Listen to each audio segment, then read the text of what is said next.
Hello, I'm Dr. Ali B and this is the 2014 Ford Fiesta ST.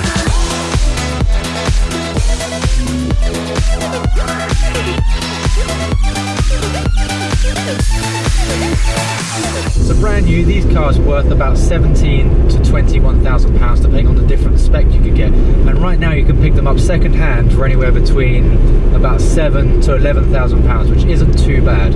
With the different specs, you've got the ST1, the ST2 and the ST3. Those main differences you'll find are on the interior. The two biggest differences with the different specs are the radio and the seats.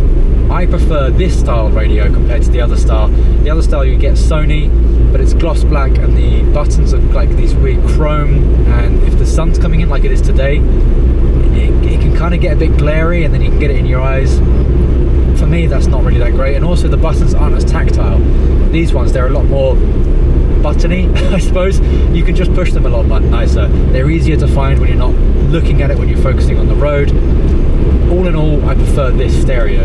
I do have one bugbear with it though, and that is the volume knob. Now I know when you're driving you've actually got the volume on the steering wheel, so it's not too much of a pain. But as a passenger, because the ride is quite bumpy, it's quite a small knob, and the difference in, say, 4 or 5 volume is quite a big difference. The other main difference you'll find on the different interiors and the different specs are the seats. So these are just the grey and black fabric seats. They're quite nice. They're by Recaro, so not really anything to complain about. The other style you can get is a grey and red accent interior. So some of the patches which I think are grey in this one will be red in a different one. And thirdly, you can get leather seats, black and red leather seats, which can also be heated. In my opinion, I don't know, this is a driver's car. I don't need a flashy interior, and I actually prefer the look to just the grey and black interior as to the red and black interior. As I'm talking about the different specs of interior, I might as well stay talking about the interior.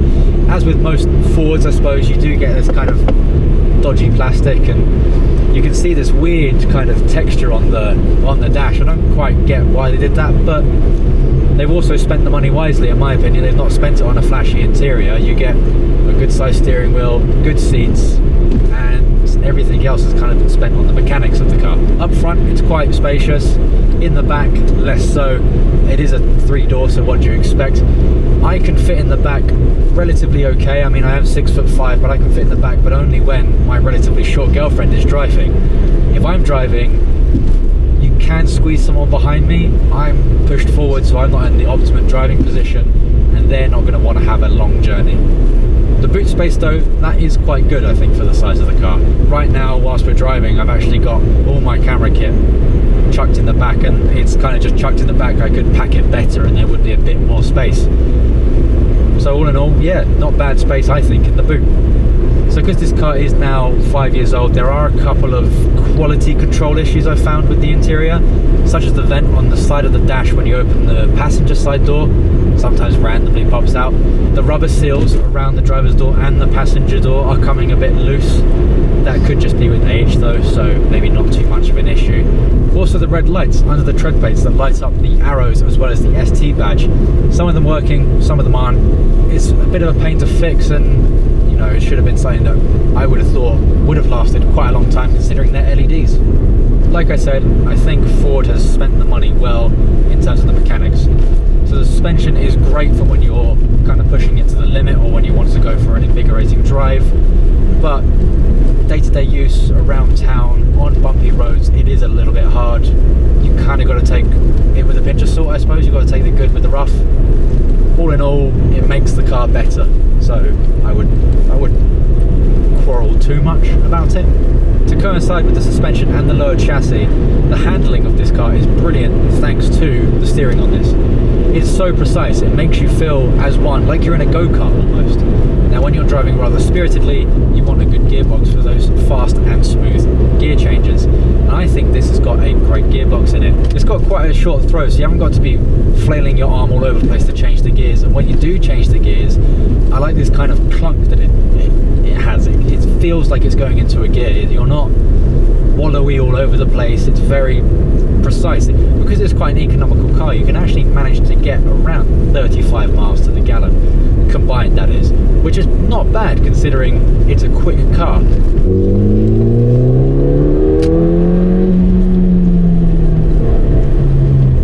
Fiesta ST comes with Ford's 1.6 litre turbo engine, putting out 182 brake horsepower and 214 pound-foot of torque. That's enough to propel this car to 0 to 62 in just under 7 seconds. And you can really feel it. The throttle response is really good.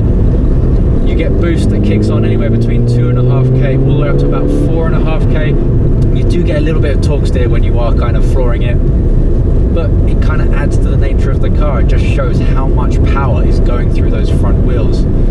Adds to the whole theatre and drama of the car. Now there is one point on this car that I'm not entirely fond of, and that's the brakes. They're good, but not great. Compared to the rest of the car, which I think is kind of pushing the limits of what you can get in this kind of super mini hot hatch area, the brakes could be better. They are very powerful and they will stop you quite quickly, but when the whole car feels like a race car, the brakes don't feel as racy as everything else, which I think is the only thing that lets it down to me, just that tiny bit. Oh, I like that. That's the GLC 63. That's like the E63 wagon, but as a SUV. That's really nice. I wouldn't mind driving around there. To put this car's usability into perspective, a couple years back I drove this car all the way down to Italy. We spent a lot of time in the Swiss Alps and the Italian Alps, I suppose. I don't know what they're called. During that time, I drove it down the Stelvio Pass. It's a driving experience I've always wanted to try in a car like this. Now, we were camping most of the time, which meant that this car had to carry camping equipment as well as clothes, as well as food. The boot was packed, it was onto the back seats as well, and the ST just wasn't fazed by any of that. It quite happily took all the gear that we had, would return a good MPG, but also meant that on the mountains, on the Stelvio Pass, it felt like it was still a race car. It was great for that week-long road trip down to Italy. Anything a bit longer than a week, I probably would want something a little bit more comfortable. The suspension does kind of gets you after a while, especially on the Italian motorways, which sometimes are as smooth as butter and sometimes are as potholy as an English B road.